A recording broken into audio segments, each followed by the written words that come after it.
Este asunto de la servilleta tuvo mucho revuelo en las redes sociales, la ha sacado de sus casillas, ¿no? Con una acción, digamos, muy simple, tiene ella una reacción muy dictatorial, te calla, ¿no? Te dice, cállate. Cállate. Sí, demuestran su derrota con estos actos de desesperación.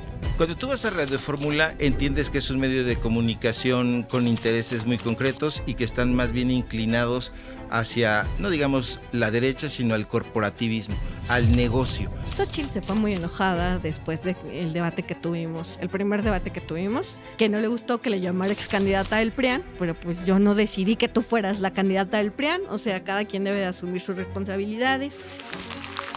¿Qué está pasando con el agua en Puebla? Es un asunto muy complicado. Cuando gobernaba Moreno Valle, hizo un contrato, un convenio con empresas que veían al agua como un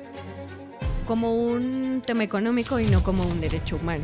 ¿Cómo ves la gestión de Chedraui? Todas las calles estaban deshechas. Prometieron en campaña que iban a pavimentar 500 calles, pues no sabemos en dónde las pavimentaron o si solo les pusieron las guarniciones. Son gobiernos muy frívolos, que lo que les importa es el negocio y no darle bienestar a las familias, por lo cual Puebla Capital había sido como muy abandonado. Es que en Morena están los mayores huachicoleros de la historia de nuestro país. ¿Cómo es que se permite que entren hidrocarburos de otra parte del mundo? Pues derivado de la reforma energética de Peña Nieto, porque antes no se permitía y que ha permitido, ¿no?, el avance del huachicol fiscal en diferentes regiones del país. Hoy, ¿cómo se contrarrestra? Pues a través de reformas que han puesto al huachicol fiscal como un delito grave que amerita prisión preventiva oficiosa y que hoy ha descubierto que hay personajes como el exgobernador panista, el primer exgobernador panista del PAN, Rufo, con un robo de 4,000 millones de litros, y que hoy está en prisión preventiva. Ante eso nosotros podemos decir, hoy hay un problema y Morena está buscando cómo resolver o atenderlo modificando las leyes. Público memorioso que nos ve, que nos escuche, que esta es una investigación. Soy Ricardo Sevilla. Estos son datos duros. Público memorioso que nos ve, que nos escucha y que nos defiere con su preferencia, me da muchísimo gusto recibirla hoy aquí en la mesa de cristal de los datos duros, y me acompaña en esta ocasión una personalidad. Dejemos a un lado su cargo como diputada por un momento, pero me llamó mucho la atención su temple, su personalidad, porque ha sacado por ahí una servilletita y se la ha ofrecido a una política que la ha mandado a callar, así, con todas sus letras. Y sin más eufemismos, me da muchísimo gusto recibir aquí a Vianey García. ¿Cómo estás, Vianey? Muy bien, muy feliz de estar aquí. Ya debíamos este espacio, pero yo muy contenta de poder compartir contigo. Al contrario, gracias a ti por la deferencia. Oye, ¿qué sucedió? Vamos a entrarle directamente a los datos duros. Tú participas, ¿qué?, semanalmente en una mesa allá con Azucena Uresti. ¿Esto es en Radio Fórmula? Sí, mira, afortunadamente he tenido ya la posibilidad de participar en defensa de un proyecto, el proyecto de la Cuarta Transformación, en diversos espacios, entre ellos, pues el día miércoles nos toca estar en la mañana con Azucena.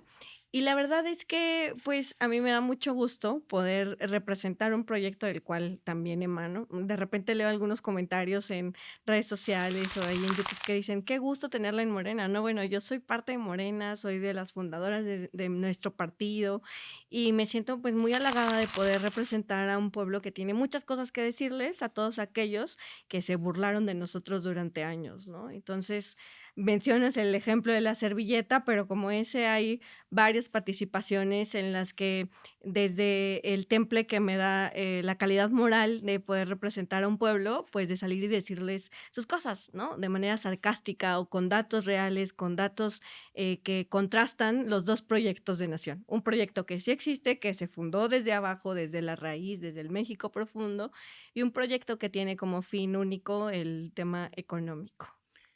Cuando tú vas a Radio Fórmula, entiendes que es un medio de comunicación con intereses muy concretos y que están más bien inclinados hacia, no digamos la derecha, sino al corporativismo, al negocio de la información que han montado diversos personajes, entre ellos la propia Azucena Uresti. Cuéntame, por favor, y cuéntale a la audiencia cómo se da esa génesis, cómo te invitan a participar.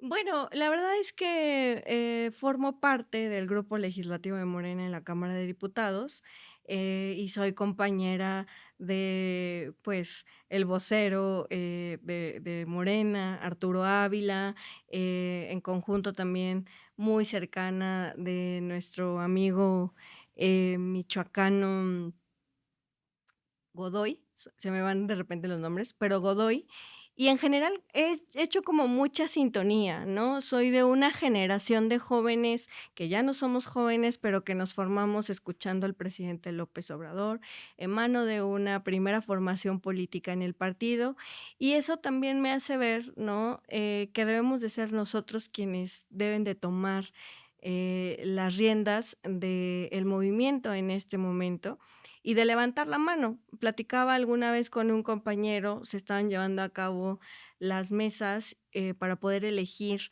a nuestro coordinador, a nuestros vicecoordinadores, y él decía, bueno, pues es que, ¿qué opciones tenemos? Y yo decía, bueno, pues está él, está ella o está él, ¿no? Y decía, son los mismos de siempre. O sea, al final de cuentas, nosotros tampoco levantamos la mano para poder ocupar algunos cargos, y eso creo que yo podría hacer una crítica de manera muy personal al movimiento. Mucha gente que estuvo construyendo el movimiento de regeneración nacional decidió no participar porque nos dijeron que los cargos eran malos, ¿no? Y al final de cuentas, pues en esta política de espacios y en esta política pragmática no hay vacíos, es decir, todos los lugares se deben de ocupar y los ocupamos la gente que viene de la base con una causa de lucha, con una motivación en específico, que es la transformación del país, o la llegan a ocupar aquellos que sí van por los cargos. Y como a nosotros nos dijeron que era malo poder aspirar, pues entonces nos relegamos porque pues nuestra función principal es poder aportar a la revolución de las conciencias, pero no se podría aportar a la revolución de las conciencias si es que no tenemos herramientas desde donde levantarlo.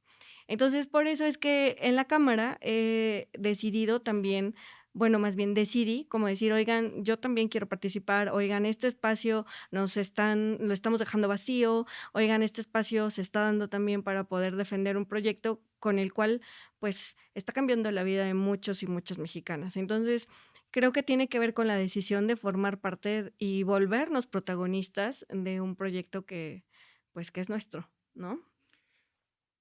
Déjame ir un pasito atrás y preguntarte, ¿quiénes fueron esas personas que les dijeron que los cargos eran malos?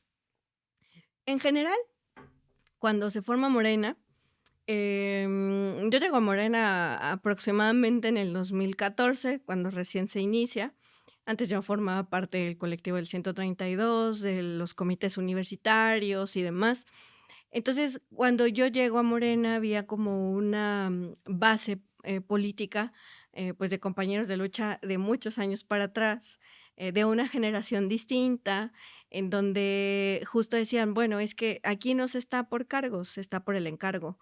Un dicho muy popular del presidente Sí. López Obrador, que en esencia tiene razón, pero que varios dirigentes se malinterpretaron, lo malinterpretaron a conveniencia para poder decir: "Hey, no, no, aquí no vengan a levantar la mano para querer decir yo quiero ser presidente, yo quiero ser diputado, yo quiero ser, yo quiero ser, yo quiero ser".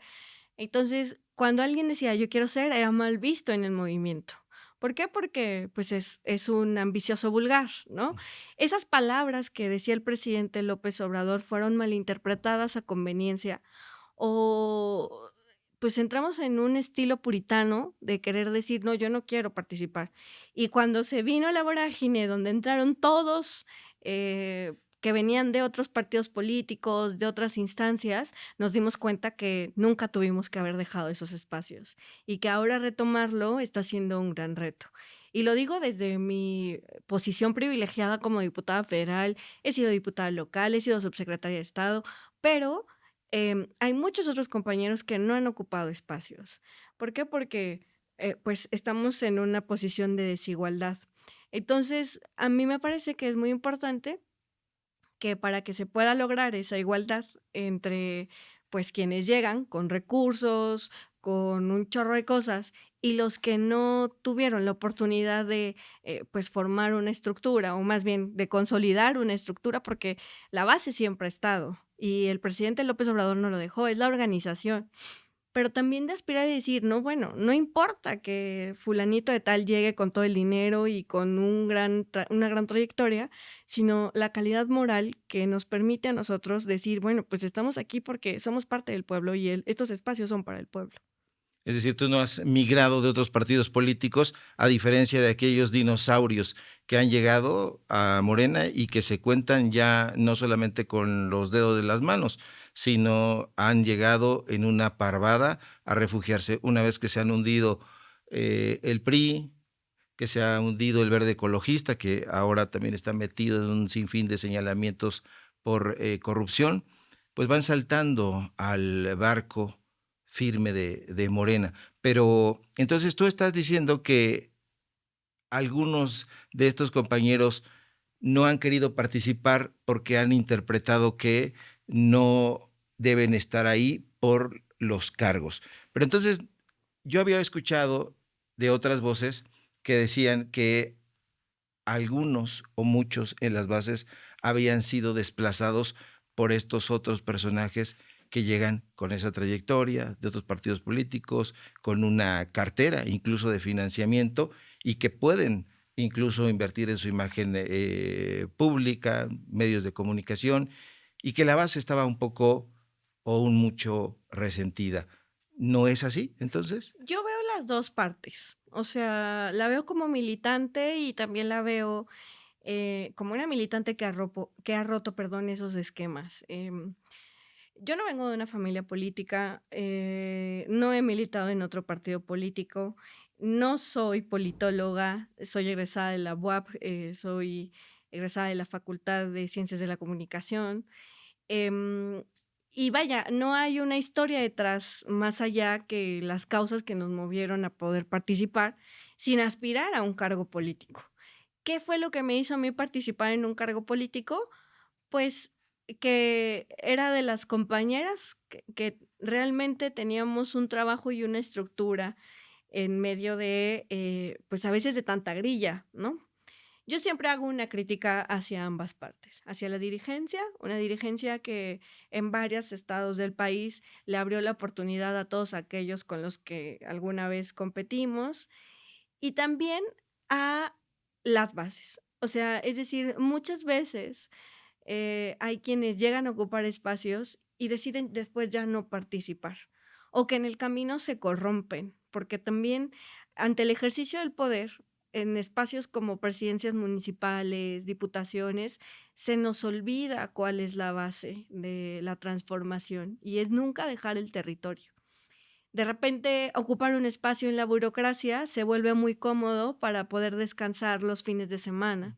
Y se nos olvida que antes trabajábamos en nuestras labores cotidianas o estudiábamos, en el caso de quienes venimos desde la universidad, o en mi caso trabajaba, estudiaba y aparte militaba. Entonces, a veces en esta burocracia se nos ha olvidado cuál es la esencia y la esencia es nunca dejar de organizarnos.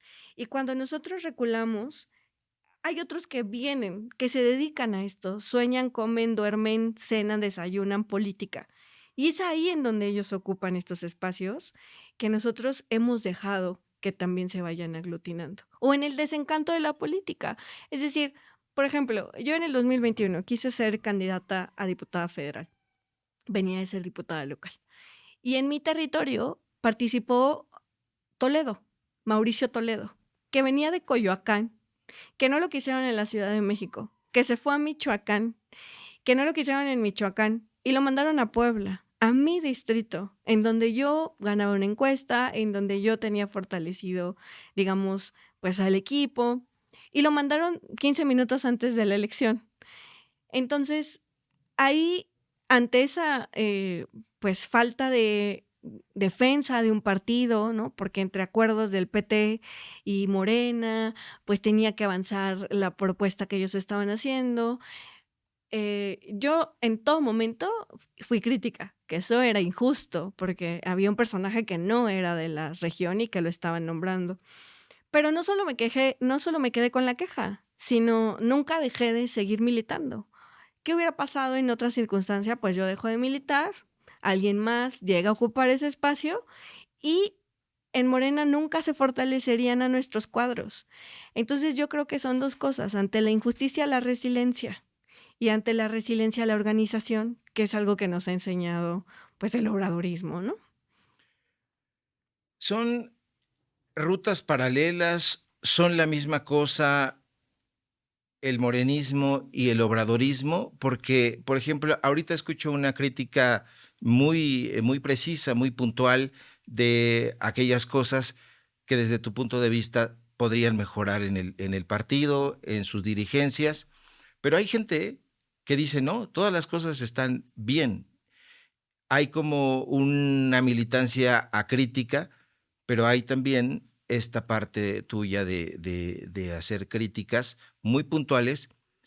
Y yo quisiera saber, porque a veces eso se presta a confusión también para la gente que nos escucha, si son rutas paralelas, si son la misma cosa, porque todos apuntan o dicen apuntar hacia la transformación. El obradorismo, desde luego, que fue fundado, vale la redundancia, por Andrés Manuel López Obrador, pero hay gente dentro de Morena que está siguiendo otra ruta, pero que dicen que también es la ruta de la transformación. ¿Cuál es en realidad esta diferencia? ¿O si deberían ser la misma cosa o si no lo son?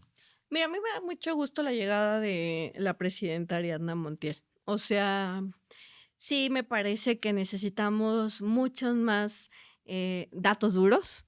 Necesitamos justamente que las encuestas sean la posibilidad que nos guíe para determinar quién va a ser el candidato o la candidata o quién aspire a ocupar ese encargo. Y sí lo veo cuando en la encuesta de Morena hoy se mide no solamente quién es el más conocido, sino quién tiene mejor aceptación. Creo que hubo un momento oscuro en que eso no contaba tanto, ¿no? O entre que las alianzas entre el PT y el Verde pues iban soltando como estos acuerdos por abajo de la mesa, en donde llegaba como gente como Mauricio Toledo a Puebla cuando él había sido cacique en Coyoacán. O sea, lo estoy diciendo como ejemplo, ¿no? Sí. No quiero caer en grilla, porque aparte Toledo está en Chile ya, exiliado. Bueno, no exiliado, resguardado, prófugo. En realidad. Es correcto. Entonces, sí, lo que creo es que se necesita tener mucha más transparencia. Y eso ante la llegada de Ariadna Montiel como presidenta, que es una mujer metódica, pragmática, o sea, es una mujer de números. Ella, lo vimos, no se hubiera podido sacar a más de 13 millones de personas de la pobreza si es que no hubiera sido tan consecuente con el tema de los programas sociales, que todas las personas, 8 de cada 10 casas hoy reciban este programa o un programa social. Y eso a mí me permite ver que es una mujer entregada, ¿no? Y que justo sea tan entregada, es decir, que tenga causa y que sea metódica, creo que nos va a llevar por un muy buen camino. Un buen camino que nos va a permitir seguirnos consolidando para poder ganar elecciones y seguir transformando la vida pública. Alguien una vez me dijo, es que no debemos de confundir el gobierno con lo político. No, claro. Cada acción de gobierno es una acción política, una acción que nos permite cambiar vidas, una acción que nos permite incidir, ¿no?, en la vida pública. Ante eso, yo hoy puedo decir, el obradorismo pues tiene una esencia, que es la transformación de la vida pública, y para transformar la vida pública se necesitan ganar elecciones. Para ganar elecciones necesitamos tener buenos candidatos y candidatas, y esos candidatos no deben de perder la brújula en el camino. Entonces es un proceso muy complicado, que ante la formación de este partido tan joven, pues es conforme, y no solo la formación de un partido tan joven, sino también la embestida de la derecha en nuestro país, de la derecha internacional.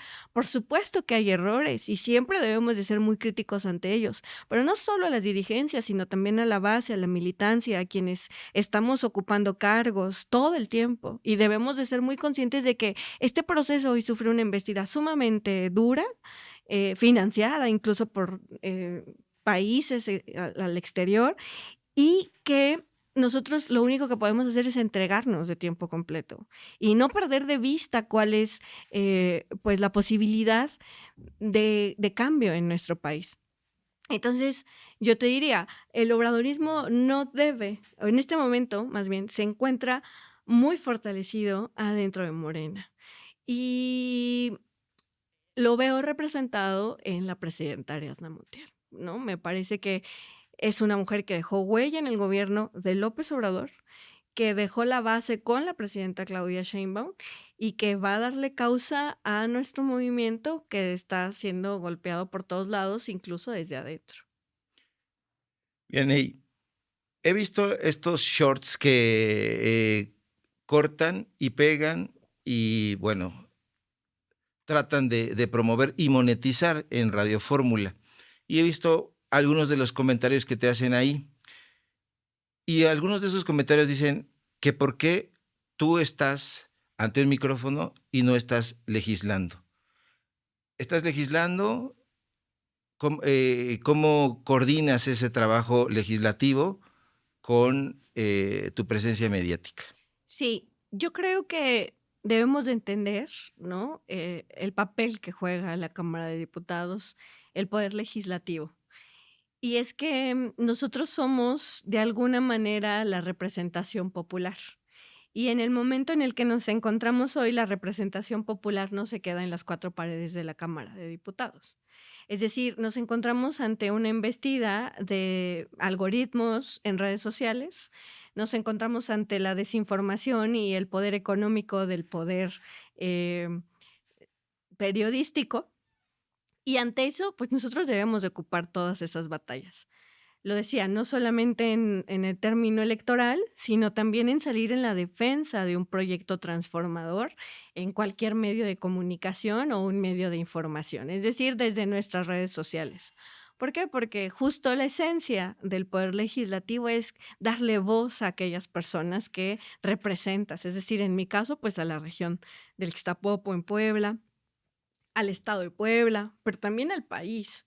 Es decir, hoy nosotros somos la mayoría en la Cámara de Diputados porque nos dio la oportunidad el pueblo de ser el partido más votado en la Cámara de Diputados. Y ante eso, pues nosotros debemos de jugar todos los roles posibles, porque no solo se trata de presentar iniciativas, reformar las leyes, sino saber en esencia para qué se reforma.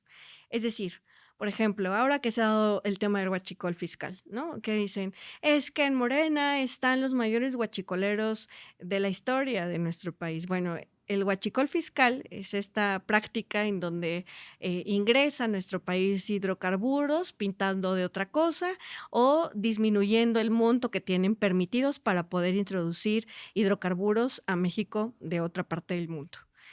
¿Cómo es que se permite que entren hidrocarburos de otra parte del mundo? Pues derivado de la reforma energética de Peña Nieto, porque antes no se permitía que pudiera introducirse hidrocarburos a nuestro país. Bueno, eso, ¿no? Que surge en los tiempos del PRIAN, porque antes no se podía, que surge en los tiempos del PRIAN y que ha permitido, ¿no?, el avance del huachicol fiscal en diferentes regiones del país. Hoy, ¿cómo se contrarrestra? Pues a través de reformas que han puesto al huachicol fiscal como un delito grave que amerita prisión preventiva oficiosa y que hoy ha descubierto que hay personajes como el exgobernador panista, el primer exgobernador panista del PAN, Rufo, con un robo de 4,000 millones de litros y que hoy está en prisión preventiva, ¿no? No se hubiera permitido si no existieran leyes que nosotros hubiéramos reformado el año pasado, ¿no? Ante eso nosotros podemos decir, hoy hay un problema y Morena está buscando cómo resolver o atenderlo modificando las leyes.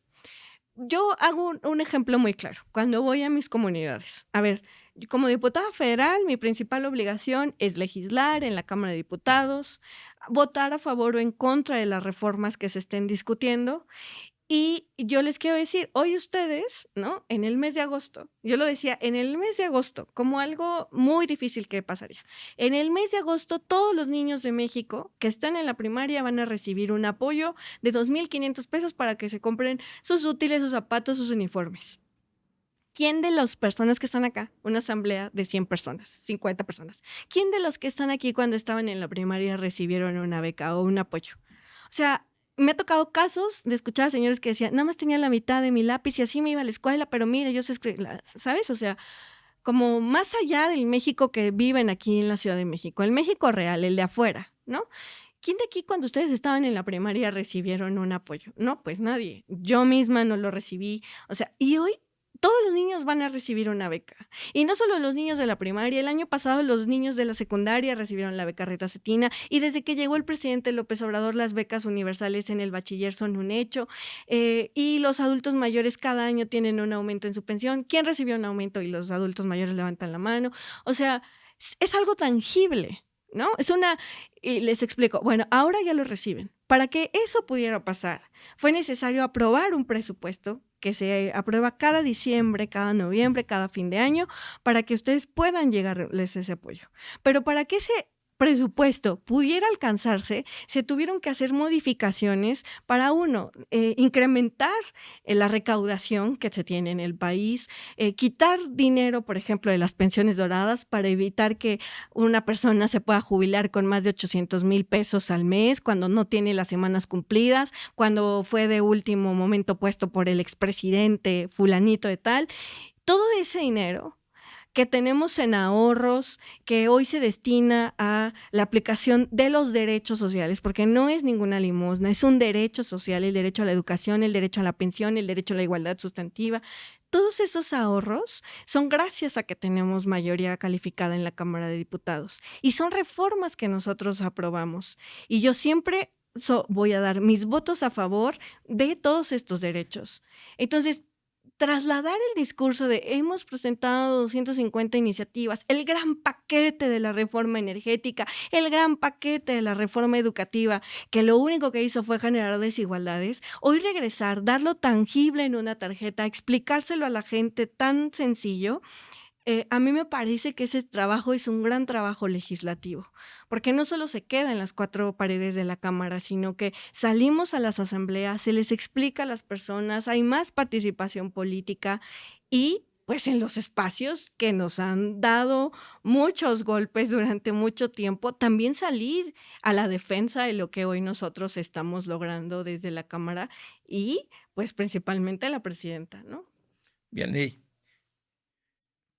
¿cuántos diputados y diputadas conforman el grupo parlamentario de Morena en la Cámara de Diputados? 254, 253. ¿Y por qué conocemos solamente a un puñado, digamos, de defensores? Es decir, si hacemos el recorrido de estas personalidades que van, se sientan a una mesa a debatir, a veces a soportar incluso los insultos de la oposición, pues te contabilizamos a ti, a Arturo Ávila, no sé, 2 o 3 personas de 250 y tantos legisladores, diputados y diputadas.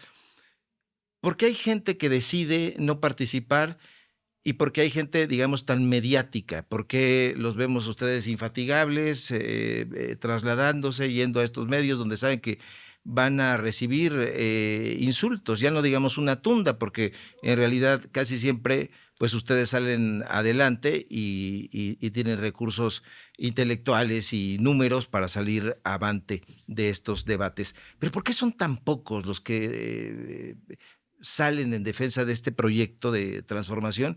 ¿Y por qué son la mayoría que de pronto decimos, este era el diputado que teníamos en el estado tal, pero no lo conocíamos? ¿Por qué? Bueno, yo creo que es una estrategia también pues de los grupos en el poder, ¿no? De repente entre 500 diputados es complejo incluso llegar a conocer a todos los compañeros, y hay quienes se enfocan más en una labor territorial, hay quienes van a cobrar una beca, eso también es cierto, ¿no? Hay quienes dicen, pues yo ya me dedico a mis negocios, hay quienes van a hacer negocios. No me refiero específicamente a los compañeros de Morena, o sea, me refiero en general a la Cámara de Diputados. Conocí a un priista en Puebla que él decía, pues hoy tengo yo todo, la verdad es que sí, tenía mucha lana, y le preguntaban, bueno, entonces, ¿por qué quieres ser tú de nueva cuenta diputado? Porque me facilita mucho mis negocios. ¿Se puede saber quién es? No, Viene, los datos duros. Es un personaje muy local, ¿no? Entonces sí creo que hay quienes tienen diferentes prioridades en la Cámara. Yo esperaría que el próximo periodo, el del 2027-2030, podamos tener compañeros, hay compañeros muy valiosos. O sea, de repente uno o una llega como muy desanimada de, pues como desesperanzadora a veces entre tanto. La grilla en la política te desgasta mucho, sobre todo la grilla. Entonces llega uno como pues un poco desanimada, ¿no? Viendo todo lo que está pasando y demás.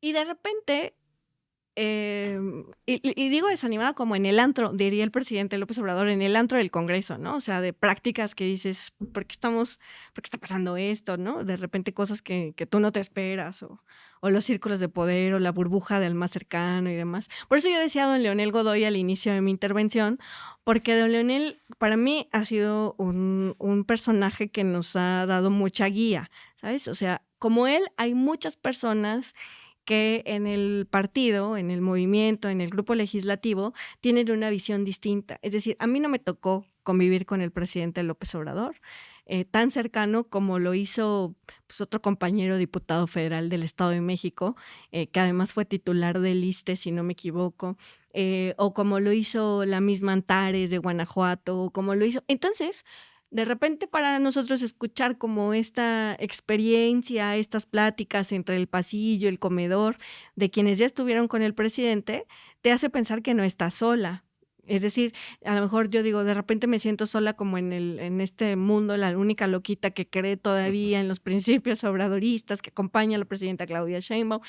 Pero no, o sea, de verdad hay muchos compañeros de Yucatán, de Coahuila, de todas partes del país, cuando nos descentralizamos un poco, porque además todo lo encuentran en la Ciudad de México. Ayer encontraba un reel muy bueno que decía, alguien tiene que hablar del marxismo en Guanajuato, no todo se puede concentrar en la Ciudad de México. Entonces, un poco, no del marxismo, pero sí del morenismo, en todas partes del país te das cuenta que hay un chorro de compañeros que están todavía luchando y que no siempre se les da el foco.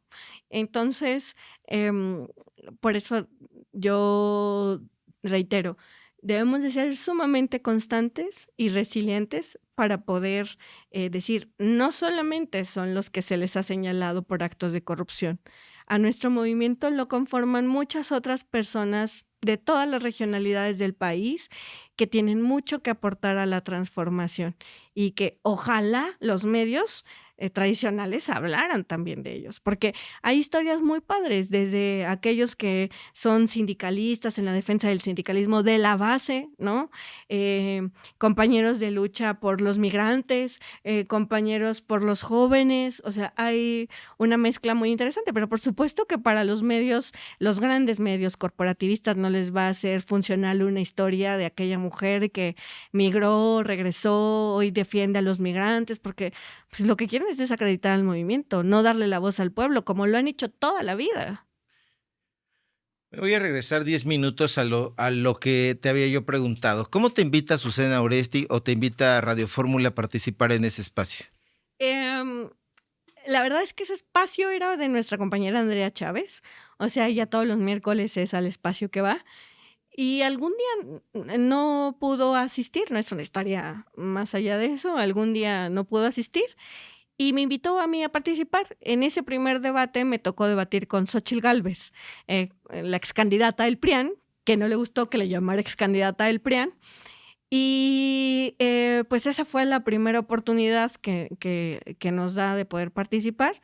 Y de ahí en fuera ha habido ya varias ocasiones. Ahora, ante que Andrea se va a participar para buscar la coordinación de Chihuahua, me invita a participar de manera ya fija, ¿no? Y es así como es que estamos pues ocupando ese espacio. Cuando tú llegas a las instalaciones de Radio Fórmula, ¿hay algún tema previo? ¿Te dicen vamos a platicar sobre esto? ¿Hay un script, un guión, un libreto? ¿Hay temas y dicen vamos a irnos sobre estos temas? ¿Son amigas? Y en realidad el enfrentamiento es solamente una tramoya, un montaje a lo Loret, ¿o realmente se dan estos intercambios? No, fíjate que sí aclaramos, o sea, por ejemplo, nos dicen cuál tema proponen cada quien Regularmente siempre iniciamos con los temas que ella escoge. Azucena. Sí, o sea, hay una propuesta del PRI, hay una propuesta del PAN y hay una propuesta de Morena, y son los temas que abordamos. Regularmente son los temas de coyuntura, es decir, por ejemplo, esta semana yo propuse que se hablara de la disminución del 51% de homicidios diarios que hay en el país. Yo ahorita estábamos revisando el kiosco, las portadas de todos los periódicos, de 18 medios solamente 3 lo traen en portada, y eso es para que se pudiera estar hablando de manera general y en todos los medios. Disminuye disminuye 51% los homicidios diarios y disminuye en 13% la percepción de inseguridad desde el 2018 al 2020, del 2000, ¿cuándo sale el presidente López Obrador? Desde el 2024 a este año, 2026. O sea, 13%. Esa es una cifra muy importante, porque, es decir, sí se está logrando que haya una disminución en los homicidios diarios, pero la gente puede seguir sintiéndose insegura. Hoy, por primera vez, vemos una disminución de esta magnitud, donde empezamos a revisar que la gente empieza a sentirse más segura. Entonces, toda esta noticia que puede ser, o sea, una gran noticia, solo lo retoman 3 medios de 18 que vienen en los kioscos que a nosotros nos pasan en la cámara. Entonces yo dije, oye, no hay que hablar de esto. Bueno, hoy no lo hablamos, ¿no? 2 temas que se hablaron fue la injusticia selectiva, más bien, la justicia selectiva de Morena, donde acusan de perseguidos políticos a Rufo o a Aguirre, ¿no?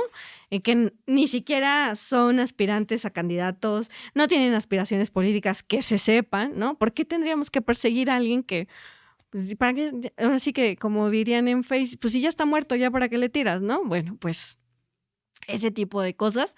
Y eso es lo que deciden retomar. Bueno, pues le entramos, ¿no? Porque le entramos y también pues, nosotros tenemos otros datos, ¿no? Entonces se van haciendo las propuestas y ya hay una discusión en la mesa. La verdad es que cuando terminamos, pues tratamos de que sea lo más cordial posible. Aunque definitivamente hay con quienes sí no se puede ser lo más cordial posible. Hay quienes se van enojadas, ¿no? Después de los debates. Por ejemplo. Xóchitl se fue muy enojada después del debate que tuvimos, el primer debate que tuvimos. Ella sí se mostró la inconformidad. De hecho, en el corte siguió diciéndome pues que no estaba bien y demás. Y le dije, bueno, pero pues yo no decidí que tú fueras la candidata del PRIAN. O sea, cada quien debe de asumir sus responsabilidades. De repente con Paulina Rubio, que también es una férrea defensora de la oposición, ella también es como que se va. Y otras compañeras que terminan enojándose, tienen la piel muy delgadita. Este asunto de la servilleta tuvo mucho revuelo en las redes sociales y bueno, pues le has dado, la has sacado de sus casillas, ¿no? Con una acción, digamos, muy simple. Tiene ella una reacción muy dictatorial, te calla, ¿no? Te dice, cállate. Sí. Yo creo que, mira, la oposición no solamente está moralmente derrotada, o más bien demuestran su derrota con estos actos de desesperación. A mí me ha tocado un sinfín de ocasiones donde no se puede avanzar el debate porque hay una interrupción constante ante las ideas. Yo siempre creo que para que haya éxito, pues debe de haber una tesis, una antitesis, 2 ideas, 2 contrastes, y pues la gente es quien define. Datos que nos pueden decir a nosotros, yo creo esto, o lo otro que les demuestra lo que ellos creen a los otros. Y ante la capacidad de demostrar lo que ellos piensan, porque sí, es decir, yo pienso que ustedes están haciendo un muy mal trabajo, pueden decir los otros. ¿Por qué pienso que estás haciendo un mal trabajo? Por esto, esto y esto y esto más. Entonces yo digo, yo no creo que nosotros estemos haciendo un mal trabajo por esto y esto y esto más. Y ante la falta de argumentos, cuando les descompones la línea, decir, bueno, pues sí, tienen otros datos y creo que sí hay coincidencia, obviamente nunca lo van a salir a decir.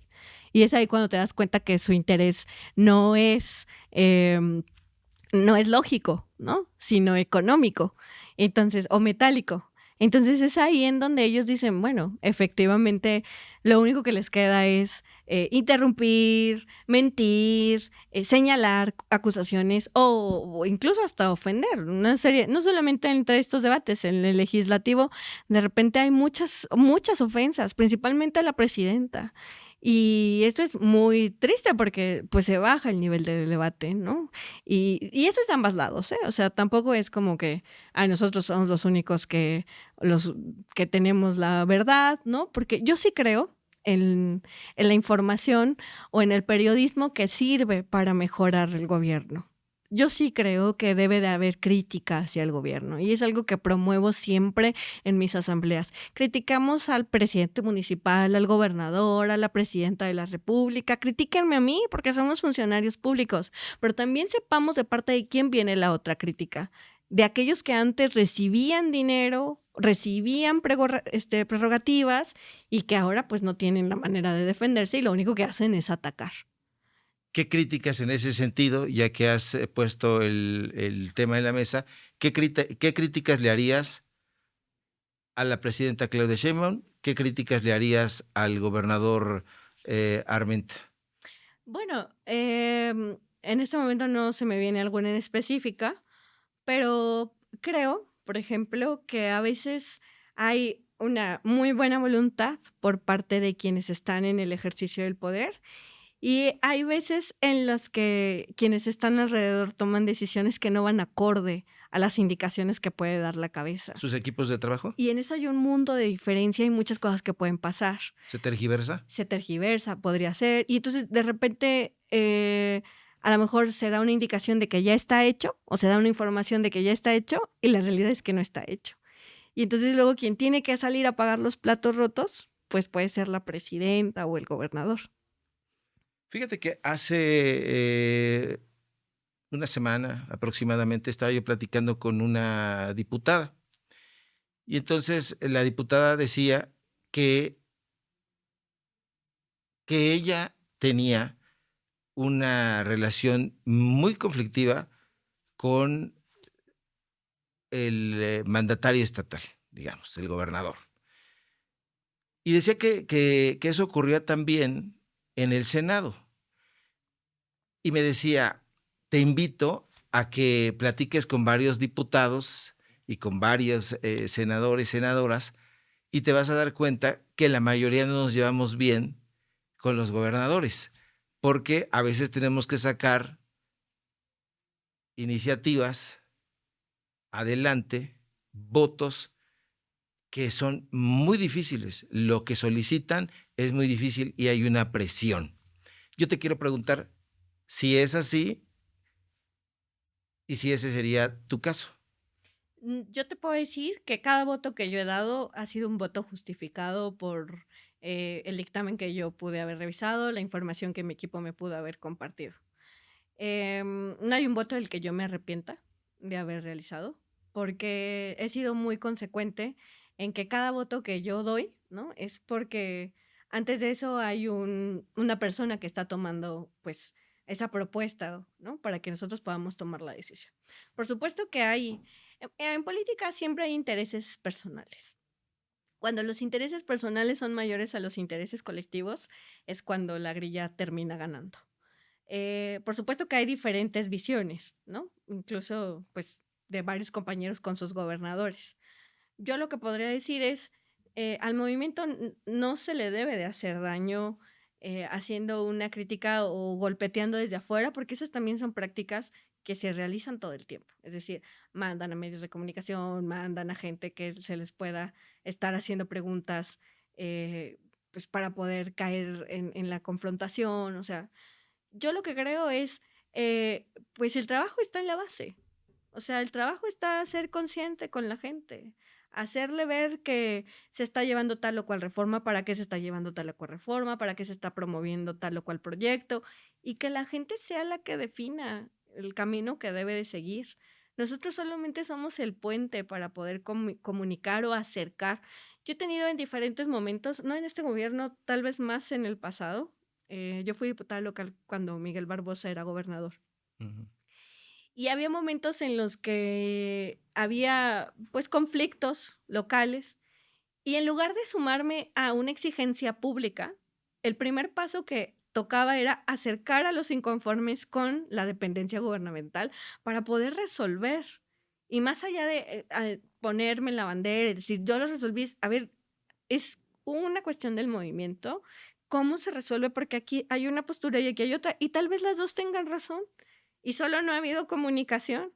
O tal vez ellos tienen la razón y solamente necesitan que lo escuche y más adelante cambiará de opinión o se seguirá como el camino correspondiente para resolver su situación, no para quedarme como la salvadora. Entonces, muchas veces siento que eso nos falta un poco en el movimiento, o sea, como venimos también de ser oposición toda la vida, nos ha funcionado también el de chocar, ¿no? El que el gobierno, o sea, más bien hacer que el gobierno quiera chocar con nosotros.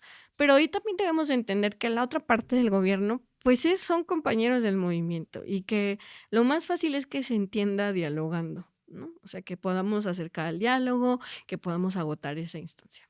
Fíjate que te escucho y estoy recordando una intervención en una mesa que tenía Ana Francis Moore, secretaria de Cultura de la Ciudad de México. Estaba en una mesa ya con Julio Astillero, con Horacio Franco, y bueno, ella participa en una mesa y los argumentos que esgrimieran muy parecidos a los que tú haces ahora, decía, bueno, es que no toda la crítica es destructiva, hay que criticar al movimiento para que se vaya saneando.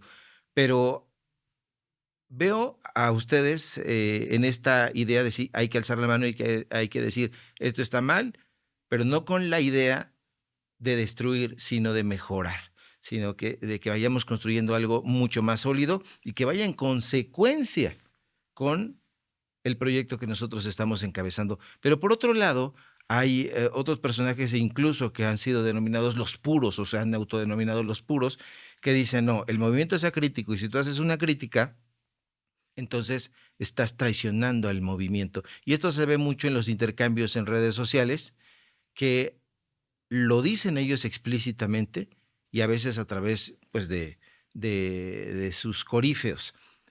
¿Tú qué piensas de eso? ¿Es una nueva generación que está diciendo, bueno, si hay que criticar para mejorar?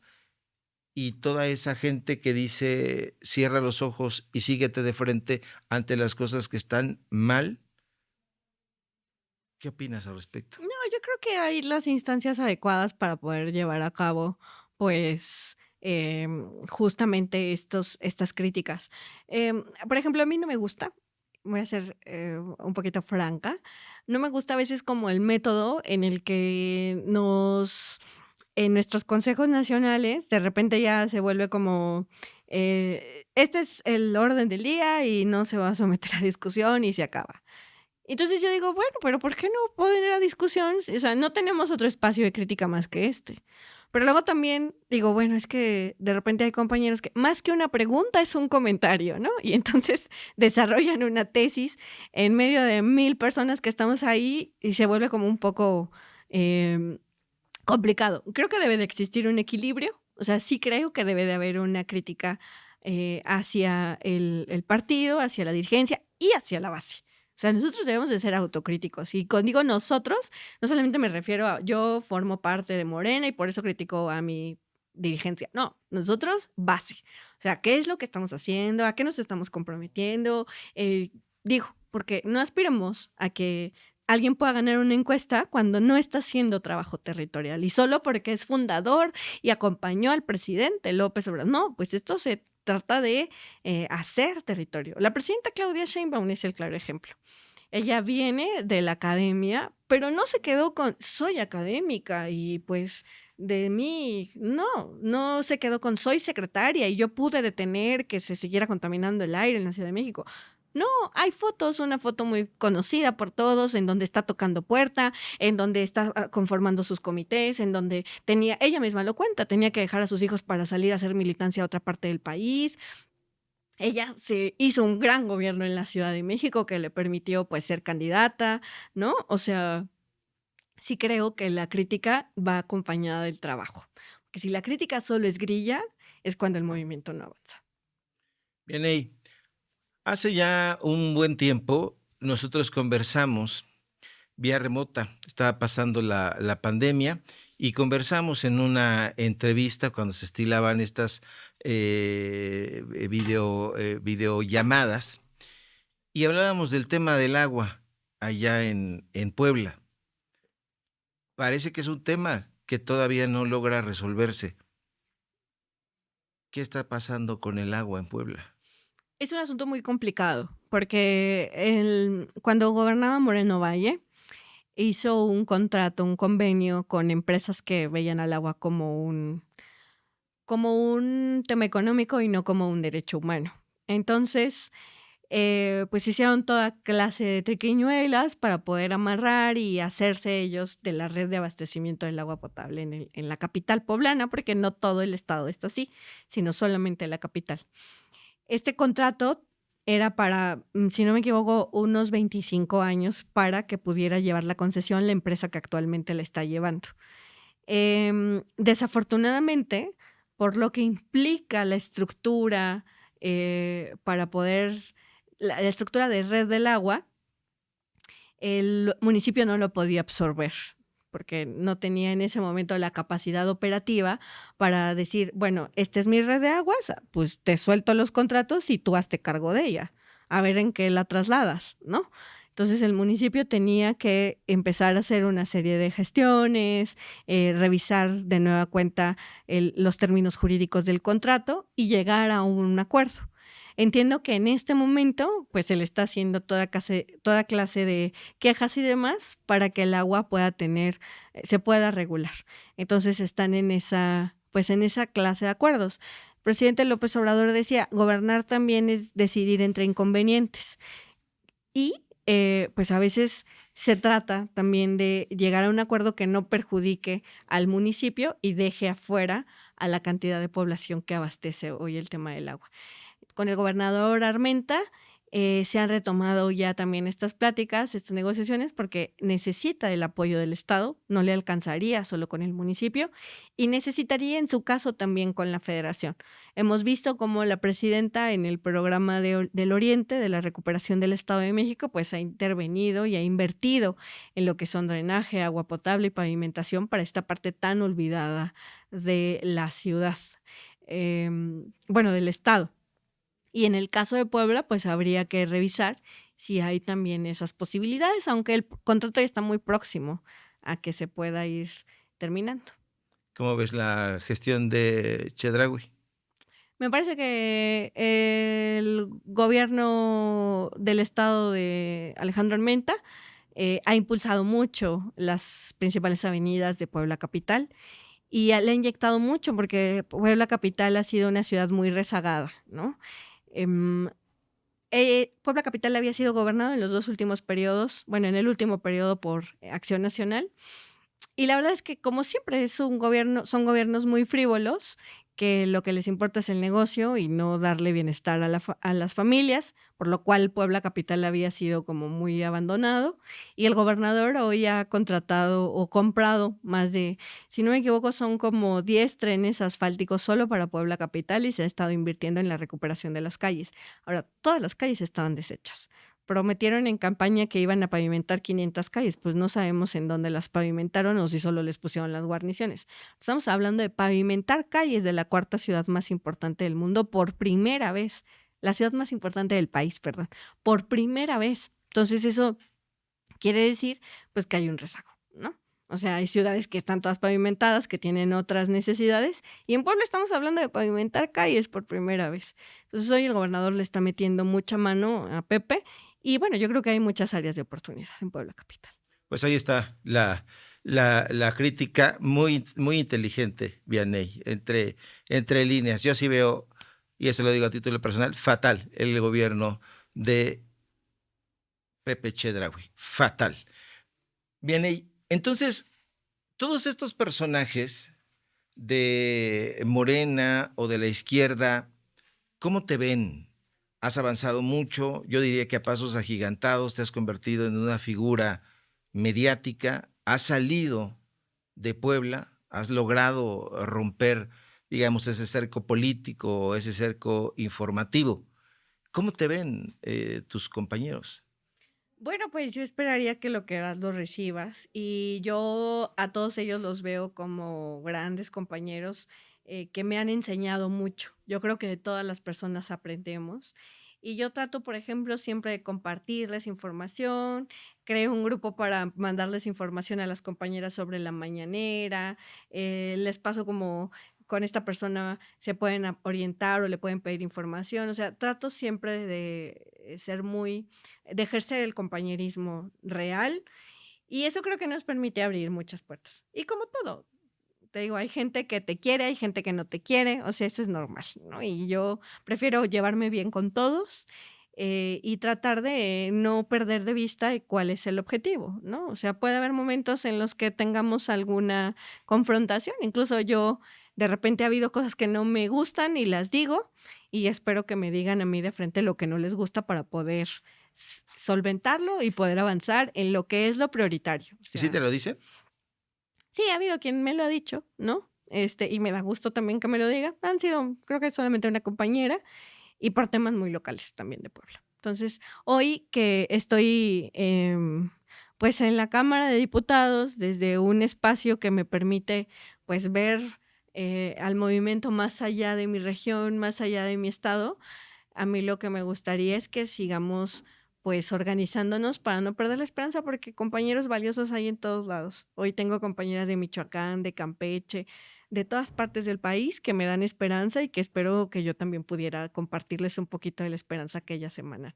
¿Vas a seguir haciendo enojar a las panelistas de Radio Fórmula de Azucena Oresti? No, bueno, yo no las hago enojar, ellas deciden enojarse y no controlar sus emociones ante la pérdida pues, de credibilidad, ante la pérdida de no poder proyectar un plan de nación hacia las demás personas. Y pues yo seguiré defendiendo lo que a mí me corresponde, lo que yo creo, lo que yo hago y que lo hago con mucho corazón.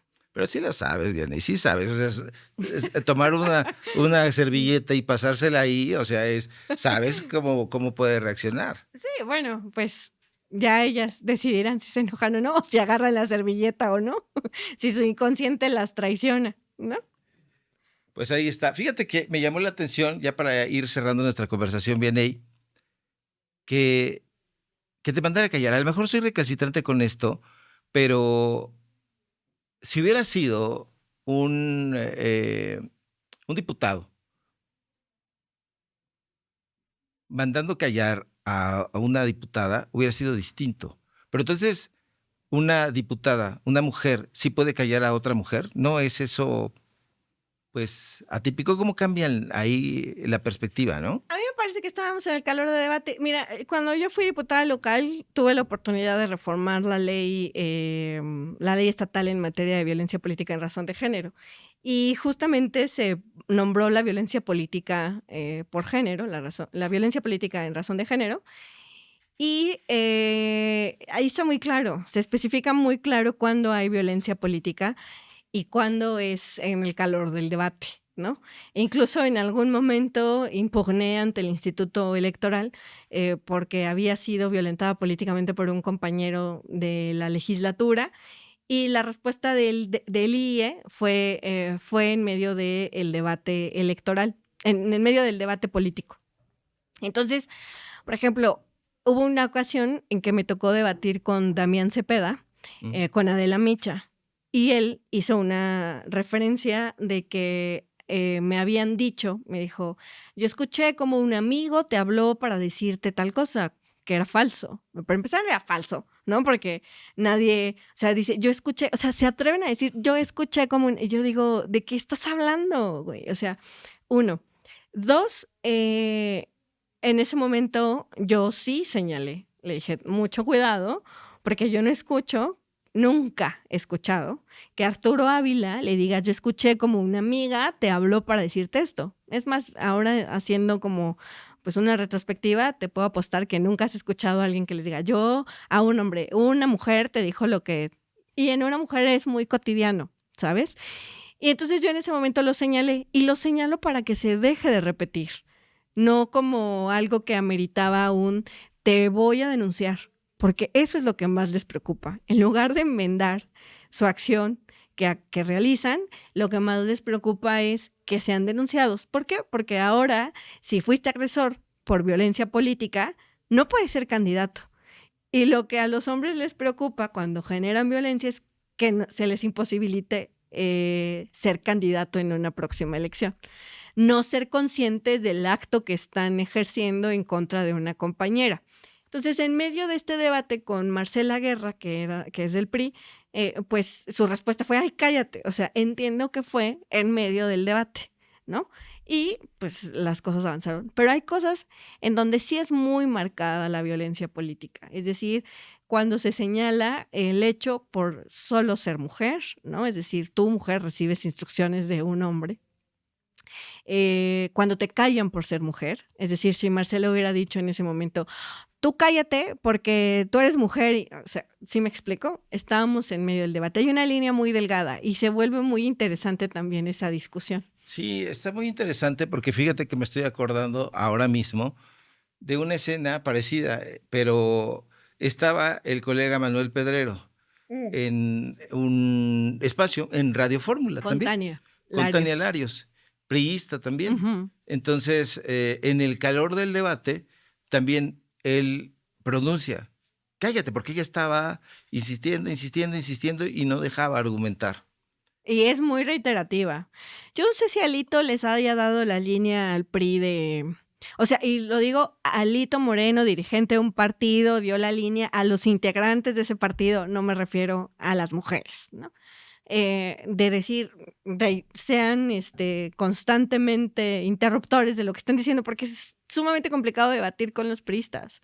O sea, a excepción de Claudia Naya, de ahí en fuera, este cuate que es presidente de la Comisión de Juventud en la Cámara de Diputados que fue uno de los que golpeó a Noroña. Soy muy mala para los nombres. Sí, yo tampoco. Es que son tan anecdóticos Mancilla, ya. Carlos Mancilla, ajá. Él es sumamente violento y tiene una narrativa súper confrontativa, al igual que Alito, además desde esta esfera de la machosfera, diría Laura Ballesteros, de decir, no, y vamos a los chingadazos, y México merece alguien que los defienda, y más allá de los argumentos está esta les podríamos llamar teatro, ¿no? Sí. Este histrionismo, en donde prefieren justo ser el foco por un momento y no presentar argumentos que puedan enunciar. Entonces, yo lo veo mucho con los priistas. O sea, Mancilla es uno, Tania Larios es otra, es una mujer muy complicada también en el sentido del debate. Ella además sí se lo toma muy personal. Pues Marcela, ¿no? Marcela Guerra. Pero sí hay como mucha esta escama de interrumpir y no poder presentar ideas. Entonces, Tania sí, en este debate que hace con Manuel Pedrero, Manuel estaba explicando, ¿no? Es que, pues, tú defiendes a alguien porque es quien te puso. Es como si a mí me dijeran, oye, tú defiendes a Ariadna porque es quien te puso. En primera, pues no es así, ¿no? Ariadna acaba de llegar. Pero es como en esa tesitura de dirigente, diputado. O sea, sí, tú le debes a alguien una candidatura. Pues no es así. En este caso, era un señalamiento que hacía en el debate Manuel Pedrero y que Tania lo ocupó como un argumento, es violencia política. Entonces, no, estábamos en medio del debate. Y aún incluso, por ejemplo, cuando yo debatí con Damián, que hice el señalamiento por violencia, había debatido con él en otras ocasiones. Y no lo había yo señalado por esa circunstancia, sino fue en ese momento cuando dijo, es que a ti te están diciendo lo que tienes que decir. Y dijo, a ti un amigo, yo escuché como un amigo te habló para decirte lo que tienes que decir. Yo dije, a mí nadie me habla para decir lo que yo tengo que decir, ¿sí? Porque si no, ojo, porque estás cayendo en violencia política. Se le borró la sonrisa, o sea, y fue... ¿Por qué? Porque obviamente Damián tiene aspiraciones a ser candidato. Entonces, en ese sentido, sí hay una línea muy delgadita, que a veces se nos va. O sea, he visto a compañeros que sí han generado violencia política en distintos momentos, ¿no? Y que lo mejor es decir, cuando estés en esa situación, aprende a escuchar a quien te está hablando, porque a veces sí siento que los hombres por no querer regarla, más se enredan, ¿no? Y entonces es ahí donde entra pues el aprovechamiento de los otros o las otras. ¿Cuál espacio te es más difícil? ¿El de Adela o el de Azucena? Ya ahora con Adela no he ido y con Adela era muy complicado porque no había moderador. Entonces éramos 3 compañeras, una panista, que no se dice panista porque yo no soy panista ni priista, ya sabes, de esas derechas que tienen máscara. Y la otra, que era justo Tania, y que era muy difícil como poder llevar a cabo una discusión. Y a veces el moderador pues también le sirve más a los del otro lado, ¿no? Es difícil encontrar un moderador que nos permita a todas pues tener el mismo tiempo, que pueda llevar a cabo pues los espacios para que la mesa fluya de la mejor manera. Pero no, en realidad no me parece pues un espacio difícil cualquiera de los dos ya. ¿Te gusta el debate? Me gusta el debate. Con las ideas. Con las ideas. Pues esperemos que eso continúe. Vianey, yo veo en ti a una política con un futuro, no un futuro, un presente brillante, y te felicito porque siempre es importante escuchar a políticas que están en las dos cosas, que están trabajando. Yo sé y te agradezco mucho que hayas venido desde Puebla porque sé también que hay legisladores que no viven en los estados que representan, pero sé que tú vives en Puebla, que caminas Puebla y que estás haciendo un trabajo adicional al venir a conversar con nosotros y a debatir en estos espacios que no son nada dóciles ni amables. Te agradezco muchísimo. ¿Dónde te encuentra la gente que no te llegara a conocer? No, hombre, muchas gracias a ti primero por los comentarios, de verdad que me da mucho gusto. A veces uno pues está tan enfocado en lo que hace que no voltea a ver alrededor qué es lo que está aconteciendo, ¿no? Y pues yo estoy muy metida en mi distrito porque la verdad es que sí tengo una obligación moral con que la gente me haya dado la oportunidad de representarles y de demostrar que hay gente en política que pues es buena, o sea, no puedo decir soy buena, soy mala, pero que soy una mujer muy entregada a las causas por las cuales me pusieron aquí y que no tengo derecho a fallarles. Y segundo, yo estoy en todas mis redes sociales como Vianey García 4T, estoy en Facebook, en X, en TikTok y en Instagram, ahí nos pueden seguir. Pues allá te vamos a buscar y a seguir acompañando y respaldando tu trabajo. Muchas gracias, Vianey García. No, gracias a ti, Ricardo.